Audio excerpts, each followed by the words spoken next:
I am very excited to introduce today's guest. She's a visual artist, a filmmaker, an adoptee, and the author of the seminal book about the baby scoop era, The Girls Who Went Away, the hidden history of women who surrendered children for adoption in the decades before Roe v. Wade. This is the book we've been covering chapter by chapter for season 8.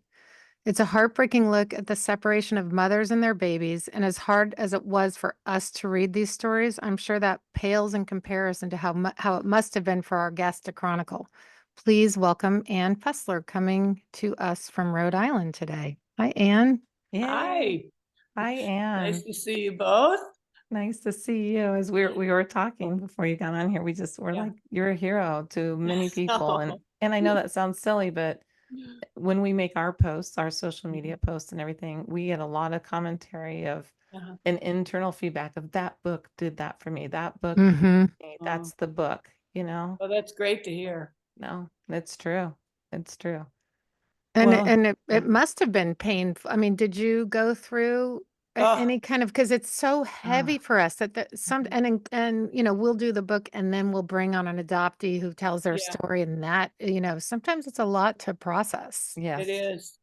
Yes, well, I don't think I made it through any of the interviews without like tears coming down Hmm. my face. Oh, You know, and I'm trying to be, sort of stoic and non-committal. I don't want to give a, I mean, yeah, I ask very simple, open-ended questions when I do these long oral histories, and I try not to react. And as a matter of fact, I tell people in advance, I'm not going to say anything because I mm, don't want my voice interrupting your voice on the tape because they were all taped. And mm, so I'm trying to hold it together as I'm listening to these stories, and I can't say, "Oh my God," it's like how, I can't respond. And so sometimes I'm listening to their stories and tears are running down my face. And I don't know that many of the women got through it without tears running down their face too. It was an unbelievable experience. And you do carry all that pain with you. yeah. It was kind of tough, story after story after story, and the similarities of all the stories, and the lack of them having any access to Hmm. other people's stories, which really drove me to complete the book, to do the book, Yeah, because like they're alone they were somewhere. more in more pain because they thought they were somehow different than other women because they couldn't get over it as all the adults told them they would. So they thought, well, I messed up in the beginning. I was a bad girl. I got pregnant. Mm, Uh, you know, I upset my parents. I upset the family. It was, so they felt bad about that. Then, of course, they were sort of ostracized within their social group if they knew what was going on, if other people at the school knew what was going on. And on top of that, all these years they carried this grief and they couldn't talk about it. And then on top of that, because they couldn't forget their child and move on as they were told they would and should, they thought something was wrong with them because they Mm. couldn't forget and were still in pain over the loss. And it's like, what? I mean, yeah. that was, that's just beyond the pale. Enraging, right? Just Yeah. enraging. Absolutely, because it's just the lack of information.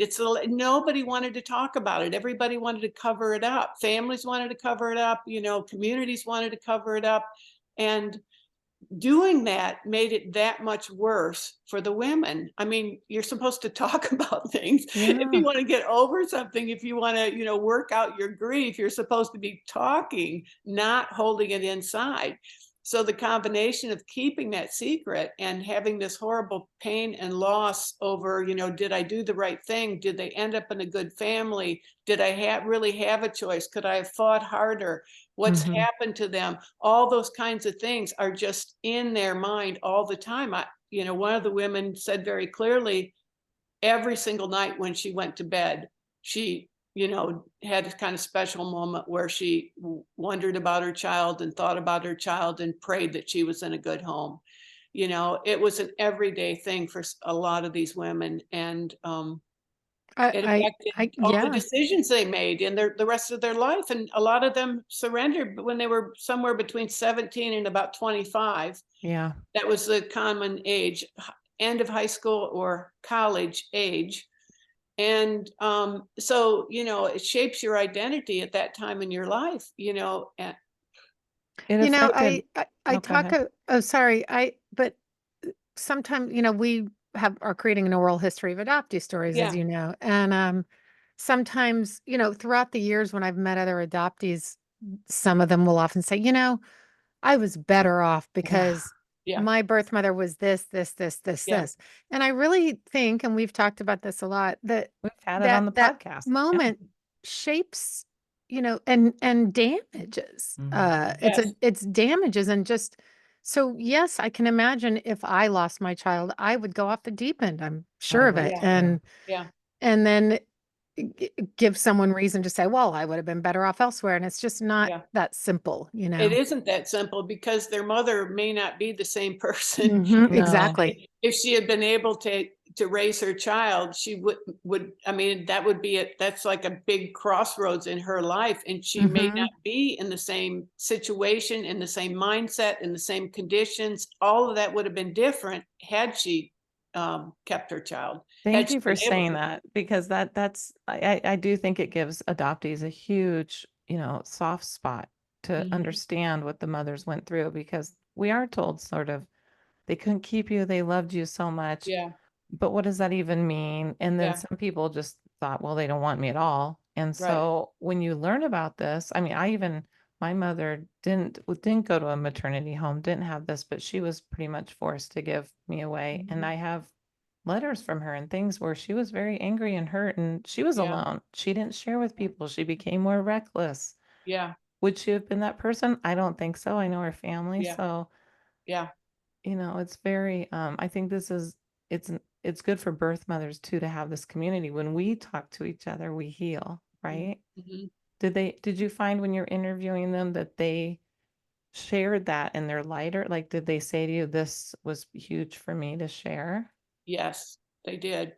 And a lot of the women that I interviewed, I actually wanted to find women who hadn't been part of groups and things, and Mhm. because people develop a certain language and a way of Yeah. talking about things once they're in a group, and they pick up ideas and language from other people in the group, you know. And I really hoped I could get to some women who had not talked about it at all, and so that was totally coming out of their own experience and not influenced in any way by anybody else's experience. And I did manage to do that, and partly because through a newspaper article that talked about the project I was working on, a lot of people learned about it and contacted me, or things were, you know, flying around. This is the very beginning. This is like in 2002 or three or something, when, you know, all of this is fairly new, and a lot of older women weren't on the internet yet.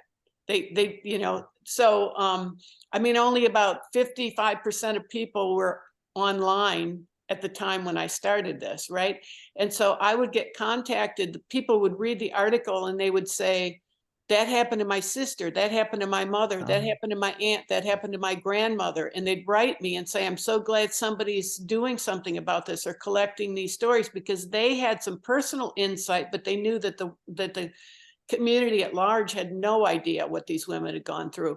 And so I would write them back and say, can you send this prospectus that where I'm describing what I'm doing, why I'm doing it, and can you send this to them? And then they contact me. You don't have to give them my name. I mean, you don't have to give their name to me. Sorry. You can just send them the prospectus, and if they want to participate, they can contact me. And so a lot of those women did eventually contact me, and they said, I've never talked to anyone about this, Mm. except they admitted it to their husband when they got married, because they had to divulge this horrible thing about their mm, past. He had, you know, they felt he had to know. Some yeah. people didn't do that, but some people did. More, I would say more women than not did that, but they had not told their children. about this event in their life, and they felt they were living a lie because people didn't really know who they were Yeah. Because it as a is who result. they were, right? It It shaped is. who It's they everything. were. It Yes, became who they were. yes, and so Oh, it was so. And it's a few women were in therapy and had been for years. And at the end of the interview, they said, "I just told you more than I've ever told wow. my therapist. This feels so good to get this out." Because and other women had been in therapy but didn't even tell the therapist about Ah, this particular thing, partly because of the shame Yeah. still, and partly because they didn't think it had anything to do with some of the issues they were having. And based on the research I did, it absolutely had to Oh, do with that. And they just, again, it's you don't know until you know. no. So nobody had they had no access to the information or to compare with other women who'd gone through the same thing. And so and in some cases the therapist didn't early on didn't know how to really deal with it, if they I did don't. know. Yeah. I mean, right, because one woman it's was told directly from a therapist, it's been X number of years, like, get over it. What? My Yeah, goodness. ah, that's another thing we talk about Yeah. is is therapists not being informed of yeah, the trauma surrounding yeah, relinquishment for both the Yeah. adoptee and and you have to wonder too, is that uh, the mainstream narrative is so Oh, powerful yeah, about what a wonderful thing it yeah. is and how the birth mother sacrificed and I Mhm. mean Yes, still yeah. absolutely. Yeah. It's the narrative that was developed in the 50s, and hmm Yeah. it is absolutely stuck, and it's very, very hard to break through that narrative and have people outside of this immediate community, who as who don't already know anything about this. It's very, very hard Yeah. to have them kind of absorb this information or be interested in it. They are locked into the idea that adoption is always, you know, a it's like fairy tale kind of thing. This child who was unwanted by its Yeah. mother is was taken in by a family who really, really, really wants it and loves it and gives it everything. And it's not that that part isn't true. A lot of adoptive parents are so grateful. My family was, my mother would tell me practically every day how grateful she was. But it still doesn't make up for the loss. It doesn't, Right. it doesn't take away the original loss. And so it's extremely complicated. I think it's good that you said that because a lot of adoptees are put off as the angry adoptee, or you Yeah. get the disgruntled birth mother, these certain Mhm. narratives. And I too, my parents were really grateful for me and all that. You can Yeah. be both. You can have the loss and Absolutely. have a gain. You can, which I think is Mhm. really hard for some reason for society to hear. They get Mhm. very defensive about it. And Yeah. Sarah and I also try, to tell people you can speak out about this and not everything's horrible in your life, That's right. but this is a huge loss. I don't think Yeah. we didn't know what a loss. The Yeah. things that I wish we knew, we found Mhm. out very late in life. Mhm. Well, right it's because we bought interesting. into the narrative Yeah, we ourselves. did Yeah. ourselves. Sure. I mean, I didn't know until, I talked to the first mother that I met, it just really didn't occur to me because I could only imagine um, surrender through the point of view of a scared Right. teenager who gets pregnant. That was I mean, I decided not to have children. I wanted to be out in the world doing this and that and the other thing. And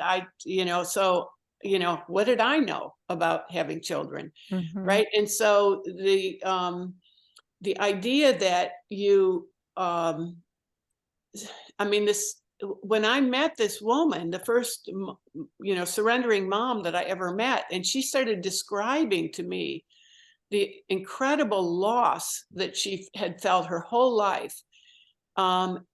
It was like a little one of those light bulb moments, Yeah. where I said, yeah, of course.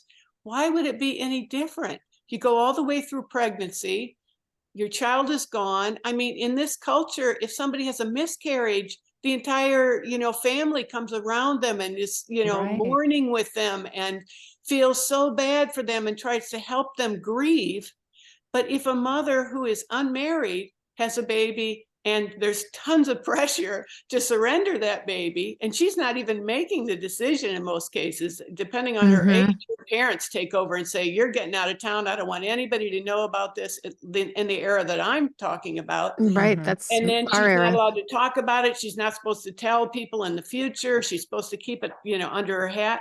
And somehow it's as if, and we all buy into the idea that because she surrendered, it was because she didn't want the baby and she didn't care about the baby. And somehow her maternal feelings are completely different than any other woman because she was unmarried. That makes no sense whatsoever. No. But It's everybody buys it. it's just there's no critical thing. It's like put on your critical thinking hat and think about Exactly. this. But Peel no, back people one just layer.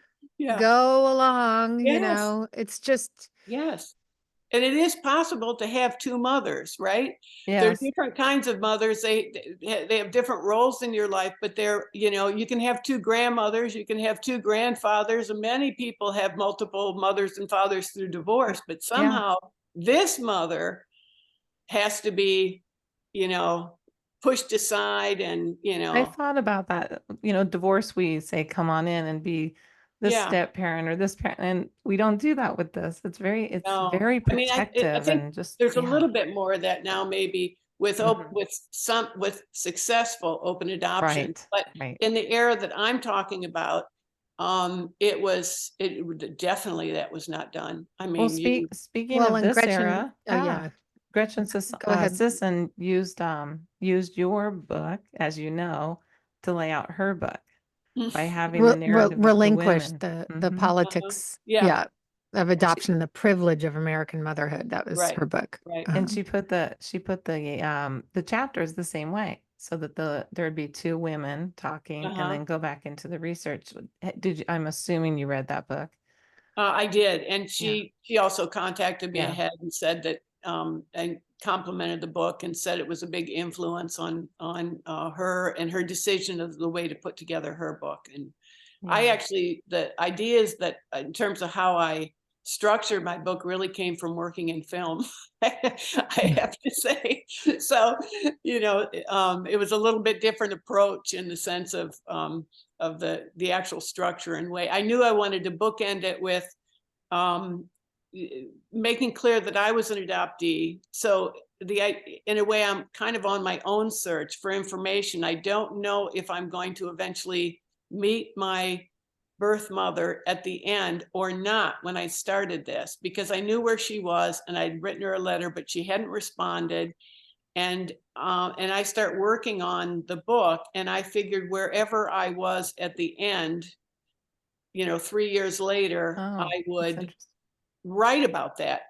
I didn't know if I would go ahead and try to contact her again or just leave her alone. I didn't know what I was going to do. But I felt like the whole thing needed to be contextualized within my story as an adoptee, because people have to understand that as I said, I'm also on a kind of search for information. I have a reason why I want this information out in the world. I mean, it affected me more than it might other people that this woman I met for the first time, the first mother I met, is telling me about her history and her grief. And the fact that I was a 40-year-old adoptee at the time, and I come from a family where my adoptive mother is also an adoptee. Everybody in my family is like pieced together through adoption. My brother, myself, my adoptive mother. None of us are related, so to speak. And it was, so learning about this, it's like this is both about my life and it's about women's lives in general. And all my work had been about sort of underrepresented women's lives, or under things that weren't talked about as they should be. There's another piece too, which is often when people adopt, they're adopting because they can't have have Yeah. children biological children. And there doesn't seem to necessarily be any, certainly wasn't, grief counseling about that loss. So then That's you right. have this people Mm. coming along who want a baby, adopt a baby, are Yeah. told that they're blank slates. Yeah. Um, and then, you know, as Yeah. we all know how it goes. So Right. that also is plays in. Absolutely. Yeah, there's so much loss in adoption, Mhm. and because it's not really talked about, and dealt with, it makes it even more complicated. So yes, usually the people that I mean, there are people who adopt for other reasons that already have biological children and so on and so forth, but a lot of people adopt because they have been unsuccessful at having children of their own, so to speak. Mhm. And so there's that really should be dealt with through counseling and so forth because before they take on a child. In Um, that era, they just didn't have they my mom didn't. had No, no, a no. stillborn baby. My Yeah. adopted mom, she had my brother who was her natural son. Hmm. 3 years later, she had a stillborn baby at 9 months. She had to deliver. Oh my God. Never had a conversation with anybody about it. Really, I mean, really, I didn't find that out until my early 50s, late 40s, Oh my God. and she could barely talk about it then. Yeah. And then I'm thinking, "Whoa, how did that impact me and her and our Yeah. Right, because relationship? it's you How did?" they're coming to the table with pain Yes, and so Yeah. much pain. Yeah. expectation, and then what if you don't live Yes. up to those expectations? Yeah. And then you're the adoptee with all Yeah. this unknowing Yeah. pressure and You don't even know. feelings and Yeah. projections and Yeah. Right. No, I know. I My adoptive mother felt tremendous guilt that she could not produce my father's child, oh, and she admitted that part to me. I mean, she talked to me about that, and she said, that my my I have to keep clarifying. My adoptive father said it doesn't matter to me. She is our daughter, kind of thing. But my mother always felt really bad about that because she had miscarriages. She couldn't carry a child a full oh, term, so she could get pregnant, but she couldn't, keep the carry baby. a child. So she carried my adoptive mother was not only had all kinds of issues about her adoption because her mother would never admit to her that she was adopted. oh I boy. So she had that, and then she can't have children. And then she feels horrible that she couldn't produce, her husband's offspring, Right, the societal pressure of Yeah, the societal gosh. pressure, yeah. and just at that time that was like the woman's role. And so she was carrying around a lot of stuff, and Mm. you know I'll tell you what, we recently got an email Oh, from uh, a woman who started listening to our podcast, and she had reached out to us via Instagram, like, "Can you give me some advice on adopting a baby?" oh. Um, and I don't remember even what we said, Hmm. something kind, or maybe listen Yeah. to our podcast, maybe read some books. Yeah. And then we got an email just a few days ago saying, "I thank you for all the hard work you're doing and how you're educating people Hmm. when, and for your graciousness when I reached out when you really could have been rude. My husband and I have since, after reading and listening and all this stuff, have since decided we're not going to adopt. They became foster parents with a Oh, foster perfect. foster agency that has a 90% rate of reuniting the kids and with their Wow. families. Yeah. And she yeah. said, um, it, I never knew that, Yeah. this wasn't, I just wanted to help a child and have a child Yeah. and build my family. And that, that's all gone now. But Yeah. thank you for educating. Yeah. And, it was Well, really, It was that's powerful. no, that's very powerful because there are so Yeah. many kids who are in the foster care system that are in terrible situations, Yes. and Terrible need. some that age out of the system. They're just dumped on the streets when Yeah. they're 18 or whatever. They don't have any ongoing support. And those are kids who really need guidance, you Yeah. know, who could use another another solid set of parents, and then they can retain contact in many cases with their original parents, their natural parents. But you know, people want, you know, more Baby. people want Babies. to have it, like, you know, they want to raise the baby as their own child and shape it from day one, you know. And but and a lot of people have the idea this is an altruistic kind of move, Yeah. you Mm. know, and so forth. And there are a lot of people who just, you know, adopt lots of babies because related to church work or something else. But, Right. you know, Right. and I don't know. It's, you know, you just have to think that there are so many moms still today who are surrendering, Yes. who are only surrendering because of pressure and the lack of support. Lack of Lack of support. support. Yeah. I think Financial. Gretchen has a statistic, Gretchen Sisson had a statistic that for every baby, there are 45 waiting couples for that baby. Yeah, So this creates a market system, right? absolutely. Absolutely. And there are people who are really taking advantage of that. Oh, Mm-hmm. yeah. You Well, know, with there other are, countries closing, there's more yes, things there's coming up. because there's been Yeah. so many problems. There are a lot of countries who won't send their babies here anymore. Right. But there are also you know, adoption lawyers, the groups of adoption lawyers that go out and, you know, they place ads in college newspapers, Right. control the Ugh. internet. They really are trying to be the first one to get to a young woman who's a little in that early confused state of, I didn't intend for this to happen. What am I going to do?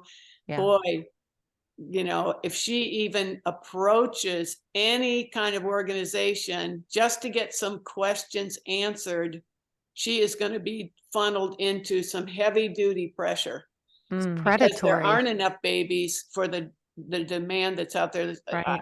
The last thing I heard was something like 2 million people who would like to adopt, and there are only, in terms of infant non-family surrenders, it's maybe 8 or 10,000 a year Mm, here. Yeah. Domestic infant non-family surrenders. There's very few women who surrender now. Now things Mm-hmm. might change given the political environment right now, right. and recent decisions. There might be some changes, but it's a different world than it was in the, you know, 60s, and so that still remains to be seen. Yeah. Yeah. When they Yeah. say supply and demand, we've been using that more. Even I used it this weekend to talk to some people. I used those words for the first time myself Yeah, in describing it to non-adoptees, yeah. non-adopting parents, people not in this discussion. Mhm.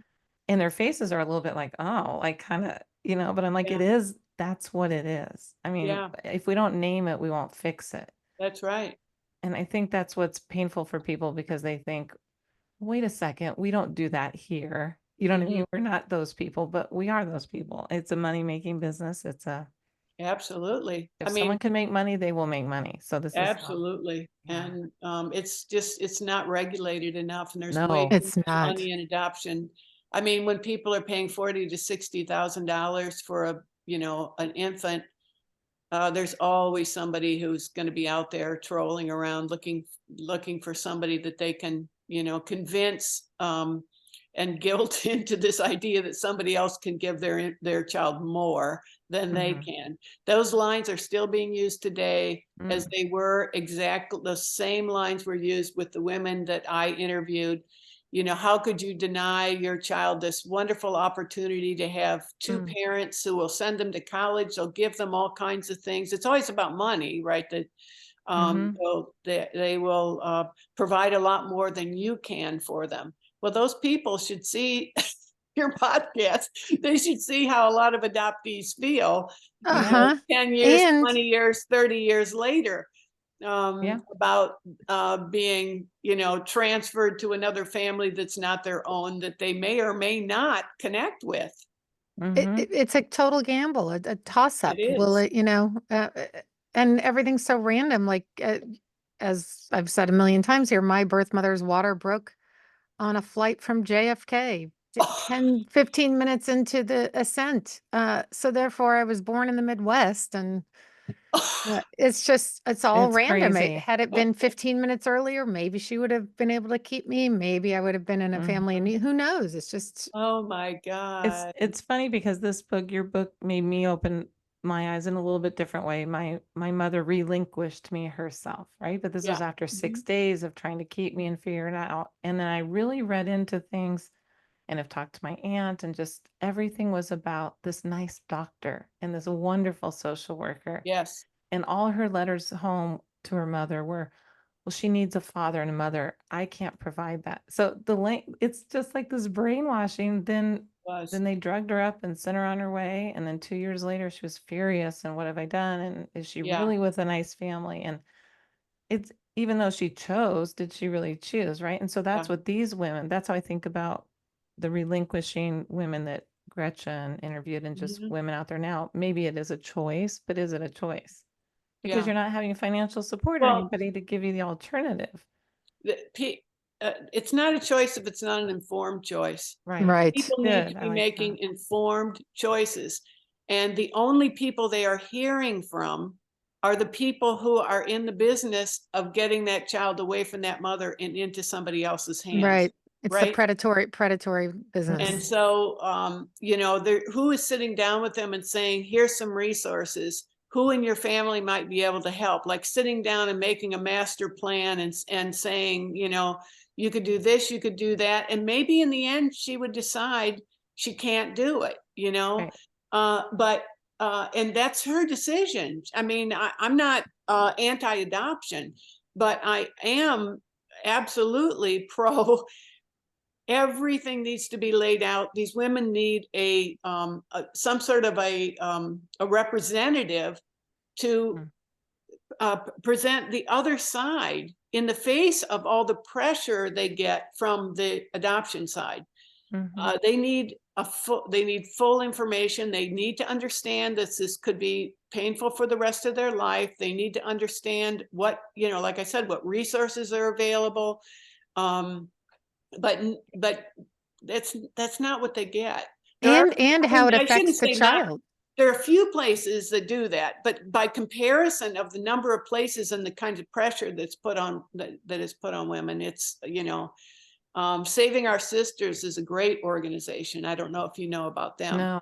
but they you should definitely try to get somebody from there to to talk on the program. Well, yeah, it's the person who's in charge of it is a mom who lost her child, who started it, but they have a network of people around the country who can kind of support somebody in their area with those kinds of that kind of information. Should somebody contact them and say, for example, say they're in Rhode Island, then they would have a Rhode Island representative who can help guide them through the process and tell them, don't do this yet, don't do that, don't sign this. Like you have this, like give Oh, them that's their good. legal rights and help them with resources that might be available to them. Because nobody did that for any of the women that I No. talked to, and most of them were lied to. Oh, Absolutely just lied to. the horrible stories of how they were treated and the Oh my lies and goodness. Mm.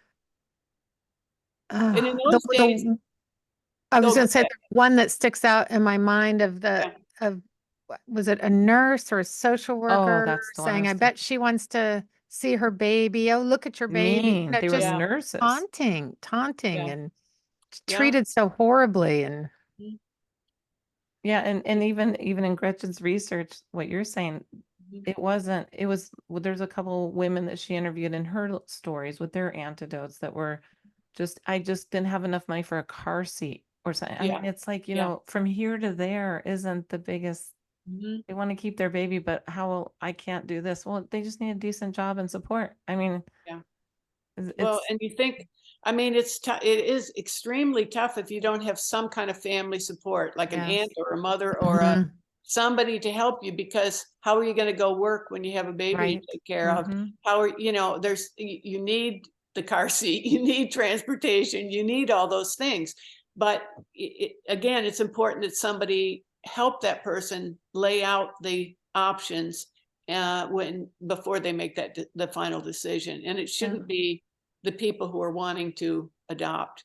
and Right. It needs to in some be, cases, the lawyer for the people who want to adopt is representing the young Mm. woman as well. That's a conflict of interest. Yes, it yes. is. I mean, Yes, it there's is. conflict of interest all over the place in adoption. It's really bad, and it's just not regulated properly. And even I had a friend, and she is since way more informed than she was, but she Mhm. became a CASA. And what Mm. her CASA case, the mother was young and had been in foster care herself, had Mhm. had a really violent life and was really trying to keep her babies and just had a tumultuous relationship with the father. And, my friend kept talking about how great the foster parents were and that they really wanted the baby. And I was like, and one of these things boiled down to a car seat. Like, well, she Mm. drove those kids. I'm like, well, yeah, she needed to get her kids to daycare so she could go to a job. So she's fighting to keep her children and Yeah. scrambling. And, why is a car seat emblematic of Yeah. she can't be a parent? No. Yeah. So it's still, Mhm. And I have that's since educated nowadays. this friend and, Mhm. talked to her but these are the people out there representing the children and the Yeah. Yeah. still so punishing and But for a lot of the women from the era that I interviewed, it wasn't, the family had money, that most of them were middle class because it was Yes. the middle class right. girls Mhm. that surrendered. If you were from a very poor family, you didn't have the social status to lose. You didn't have to hide in the same way. It's possible that your own mother went through the same thing. It was not like a family wrecker kind of Mhm. situation. But for most of the women that I interviewed, the families, you can't bring that child home. Some families even moved to a different town afterwards because Yeah. they knew that there were some, the word had kind of gotten out. There were rumors at school about their daughter. And so they literally moved to another town because they felt like they couldn't show up at church again. They couldn't, it was ruining the family's reputation, not just the girls, but the whole family, because they had not kept their daughter under control. Mm. And so They it also hadn't it really wasn't given their really about daughters money. they hadn't given them sex education either, had they? So We No, talk no. about that You all the learn that from time. your husband, you're told. you're right. When it's too From late. your Yeah. from your husband of all people. Now, who the husbands are having all this sex with, I'm not sure. One person Right? somewhere. How are they so educated? We before we came on, we were talking how if you've met people, who have thanked you or have learned about the book and Yeah. found things. What were you saying about men? It was interesting. I just wanted to Well, put that out there. a couple of things. One, and some that we didn't talk about, but Mhm. the I've gotten over 10,000 emails since the book came out from people who have read it and either want to tell me their story or want to tell me about somebody else they Mhm. know, or just want to comment about what they learned or something from the book. Interestingly enough, I've gotten very, very few emails from birth fathers. Mm. I have gotten emails from male adoptees, but not from birth fathers. Very few. Yeah. In meeting with, in running into people as I've been working on this and other projects, more men than women would say to me, if I'd ask them, have they met their mother? They'd say, why would I want to meet her? She didn't want me. Mhm. And so, again, this goes to the lack of information out there about what those women were up against, and also this reluctance for men to kind of come forward about these things. Now, I did right before COVID, I actually started interviewing men. Oh. Oh. And because I was thinking about doing a project about the men, because and this came about because I also did a film about this using the actual voices of these moms in the film over the top of old footage that gave you Yeah. a pretty good idea what it was like at that time through the voiceovers and the footage itself. But then the mother's voices are over the top of that, sort of telling the true story. Oh, we just So, learned about your film, by the way. yeah, it's called A recently. Girl Like Her, and it's a Mhm. documentary, and somebody else did a film and a couple years later and gave it the same title as my film. So it's a little confusing. What? If you look for it, you have to put my name in there as well. But anyway, when I would go, I went all over the country and even outside of the country screening it at film festivals. And at the end of the screenings, you have like about a 20-minute Q&A. And I swear to God, almost every time, after all these women are pouring their hearts out, somebody would raise their hand and say, "What about the men?" And I sort of feel like, you got to be kidding me. You didn't know anything about these women 5 minutes, an hour ago, and Right. you just heard their horrific, grief-filled stories, and your questions about what I didn't do. Yeah. But the interesting thing is that at the end of those talks, at the Q&A, almost every single time there'd be some guy waiting around in the wings. You all have to get out of the theater, and because the next people are coming in for the next film, so it all has to change over pretty fast. And there'd be somebody waiting around until I started to walk out, and they pull me aside, and they were a birth father. Uh-huh. And a number of them said, I have a lot of the same feelings as the women in this film. And so I said, after that happened a couple of times, I started taking names. And I Yeah. said, would you be willing to be interviewed about that? And so I did start interviewing. And then then COVID, I couldn't interview. And I got started with another project that's related to my adoptive father. And I don't know if I'll get back to it or not, That's but an I interesting have project. done some research, and I've done some, I probably have 20, interviews, Wow. audio tapes of 20 different interviews. And it was pretty interesting. The men were more upset. Of course, the child's very abstract to them because the men never even saw the child or met the child or anything. But a lot of their grief and feeling bad was about what they had done to the girl's life. Yeah. And some of them carried a lot of grief about that. I think my Yeah. birth father has a lot of grief about that, and he's very Mhm. torn about that. I Yeah. don't know him well, but there were some things Yeah. that came out. And we had a guest, Sarah. We just interviewed somebody recently whose father, the birth father, was there for the birth Uh-huh. and Oh, followed wow. And followed followed them him home, and then followed the adoptive family home would to watch see the where his baby child went. Yeah. and looked for him for 20 years. The father looked for 20 Wow. Yeah. years, which Yeah, was there are, rare. I know there are stories like that. We Mhm. haven't heard that many, so that was like, wow. Carolyn. Yeah. Mm. The other thing that happened, and people never think about this, but sometimes the couple, at least with the men, 2 of the men I interviewed out of a much smaller, segment of the population, ended up marrying the girl as soon as they were old enough to do it without the parents' consent. So they married, and their child's out there in the world being raised by somebody else. And That it was was American Baby's story. Yeah, and Margaret, so you it was a George. huge elephant in the room, and they would never talk about it because it's they so didn't know painful. how to talk Yeah. about it. I mean, they're both grieving that their child, their first child is gone.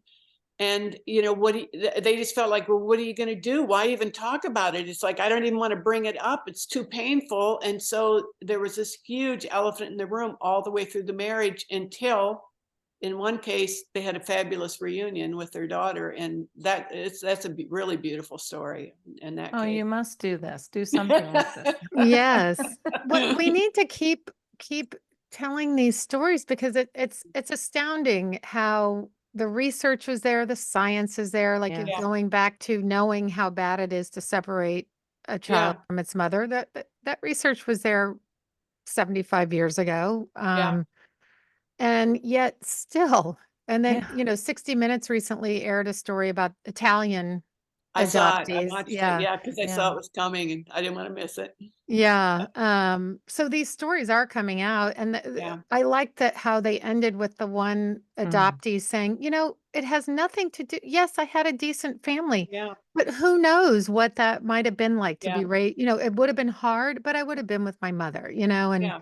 In your these are the culture. feelings, Yeah. and people don't want to hear it. So I think we just have to keep talking about it. Yeah. And Absolutely. And there's a fallout from it. There's things we learned from your book. We're 8 seasons into this, almost 4 years. And there's still these aha moments. Like there was Mhm. some women you interviewed where they talk about their children's issues, their next Yeah. children's issues, children you don't even think about because they're not the adoptees, Yeah. but they have issues because their mother was reserved with them or Mhm. couldn't bond with them. So now you have other Yeah. people affected by this one relinquishment. Absolutely. Things I didn't even think Absolutely. about. Yeah, A lot of moms have attachment issues. I'm Mhm. sure. Like Well, adoptees. adoptees too. Yes. Yes. We kept saying, "Aren't we so similar? We're so We similar." we yeah, exactly. We really the issues are very similar. I mean, Yeah, they it's a are. severance. It's a severance, and that Yeah. severance you can dress it up with other families or, Mhm. but it's still there and it Yeah. shapes all of our lives. Yeah. Absolutely. But Yeah. those kinds of issues, attachment issues, directly affect the next child born Right. and Mhm. children born after that, because many of the women I interviewed, as you know from reading, said that they were really fearful when they were in the hospital that somebody was going to come and take that baby away, Yeah. the next baby they had. It was just so visceral for them, that trauma of someone walking off with their child right after birth, their first child, that when they had another child in marriage, they were just petrified and could not be consoled in some cases. They really, really worried that their child was going to be taken away, Mhm. because that had happened with the first child they had. And And this it affects might that be seem child. irrational, but if that's your experience of childbirth, then it makes sense. I went through that when I had my son, Me and too. I wonder if it is if it was my own experience being Me too. taken away because my Yeah. she did not want to give me up. So Yeah. when my son was born, I did not want him out of my sight. That No. I put him Ah, in my bed with me. That little yeah. tiny, Yeah. 5-hour-old infant Yeah. slept Yeah. with me in bed. So And it, many adoptees have this too. So I feel, we also have what are we doing to our children because we weren't Mhm. educated about things. So we have, may hold on so tight. Is that always Yeah. healthy for the kids? Probably not. Yeah. Because it's like, Yeah. oh, I'm related to you and terrified they're going to be taken or something will Yeah. happen. And then we hold on so tight and then that child's got issues. I mean, it just keeps going. Right. It's I like, know Yeah, one of the it moms I needs to interviewed stop. was I just loved her. She's passed away now, but Margie, and she talked about how she just couldn't let anybody go in her life. That she would just, she said, "I'm still writing Christmas cards to people I knew 20 years ago. I can't lose anybody." It's like, and she said, "My poor children are, she said, I've held them too tight. They all live really close to me." And yeah. she said they really should be out in the world doing their thing, but she just is always like keeping her arms around them. She just is Mm, so afraid of losing them. And Mm, so absolutely, every single woman that I interviewed described this as the most um, traumatic moment of their entire life, and some of them lost other children early through death. mm, But they talked about that as being something that was final. They were allowed to grieve. I mean, it was right. horrible, but it was something that could be dealt with properly. Yeah. Whereas the child they lost through adoption is like an MIA.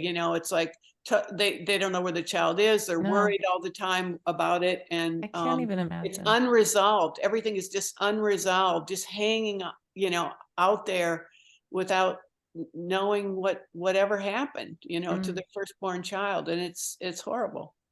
mm. and it's horrible. And thank you so much for your work and your book and Thank your you. just tireless advocacy Yeah, in being this out there. space. It's just, I mean, And now maybe the men. That would be Yeah, very, maybe. you know, It men are would left be. behind, aren't they? That's right. Well, I think there Seems to be probably the are current some. mindset. Yeah. Men, don't forget the men. Yeah. It's I'm funny because I curious. had, Mhm. at one point, I was giving a talk at RISD, and about the, I think I showed the film and was talking and answering questions. And afterwards, a young man came up to me. He was a student of mine, and he came to my office and he said, you know, I've not told anybody around here about this, but he said when I was, I don't know what he was, 16 or something, he had gotten a girl pregnant, and that baby, the family, sent the girl off, and she had to surrender it. And he said afterwards, he said, he said, I never connected the two things, but I started drinking very heavily. Wow. And he said, I was just screwing up left and right with all kinds of, things in my life. Like everything just kind of fell apart. And he never connected it with that experience. He just Sure. thought, he was a teenager. He was going through teen stuff. And he said, in hearing that and hearing those women talk about their experience, he said, I think that was in response to losing that child. Oh, Ah, Yeah. that's He really was kind interesting. of rough and tumble kind of guy. He wasn't yeah. the kind of guy you'd expect to come and sit in your office and pour his heart out like this. And it was really touching. Wow. And Ah, again, it's education. It is How would education. anybody know? How would anybody know how to deal with this or address it? Or if nobody tells them that this is something that can cause long-term grief. Oh, yeah, yeah. grief. Yeah. Right. Mm. Well, Wow. thank you Yeah. so much for coming. I could go deep all night about this stuff. It's Thank you for so, writing this book. I so mean, painful. It's just, that's just, I it mean, is like painful. we started off at the interview just saying it's so painful for us to read and Yeah. you going through that. I mean, do you feel like it's been processed or do you still carry it with you? Yeah. No, I think that the feedback that I've gotten from the moms and people that I've gotten email from is so heartwarming that Mm-hmm. it just erases all of the kind of pain I was carrying on behalf of the women as I was doing the interviews. I mean, it's definitely, I feel so incredibly honored to be able to be the conduit for their stories Mm-hmm. being out in the world, and that they were willing to talk to me, Yeah. and that they were willing to share so deeply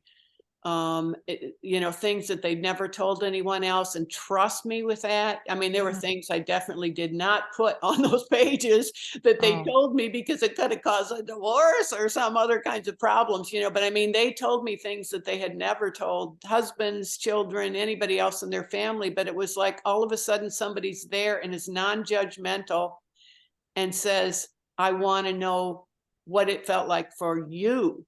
yeah. And it's as if nobody ever asked them that Mm. before. And it just came, pouring out, and it was just so profound. And I just feel incredibly, incredibly honored that Mm. these women allowed me to interview them, that they trusted me with these stories, and that they, I mean, I did the research around it and contextualized it, and provided the sense of what was going on at that time. But they're their stories, and I don't want to try to minimize that in any way. They're their stories, not my Yeah. story. And Mm-hmm. so as I said, I'm the conduit.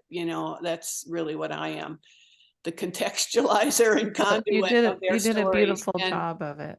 You but did. it's an honor. And I mean, I can't tell you how many times I open an email and the same thing, tears are I coming Yeah. down my know. face because of something somebody said to me about how the book changed their life. And again, I just feel and any negative things about having to bear all this grief and and kind of carry it around totally wiped out by the positive things that have come about in the reunions and all kinds of things that have come about that I hear from the women. I get pictures, I get, Oh, just beautiful, beautiful stuff where people have been carrying around this weight. It's like they've been going through their life dragging these, this weight along with them and feeling, not feeling like they can't be themselves, feeling like nobody really knows them, feeling like a fake and a fraud and filled with grief. And they get it off their chest. They get Mm. sometimes to meet their child if their child accepts them and they develop a relationship. It's life oh, changing and for it's them. healthy. I mean, one of your last women that you highlighted Yeah. had never had children, never bonded with anybody, and all her health. And when she met her child, the health issues that lifted. Yes, That was so apparent to us that is a correlation. absolutely. Mhm. Absolutely. Oh, yeah. So it's just, it's the best thing I've ever done in my life by far. It's really Well, different than making art, you changed our lives with it. I mean, And you've done such a service for yeah, their voices, for this adoption thing yes. that, Yeah. that thank you. So Well, thank you for and being thank you here. guys for getting these Thank you. stories out. And we're not done yet, are we? No, No, we're we're not. not even close to being done. There's still too many people out there that think it's such a wonderful thing. Yeah, So yeah, gotta keep yeah, talking about it and educating. absolutely. Yeah, So, thank you for this time. Thank you. well, please keep us posted with your next project. Okay, I Really? And will. stay in touch. Yeah. Okay, I will. Thank you so Ann. much, Anne. Bye, you guys. Bye-bye. Bye. Bye.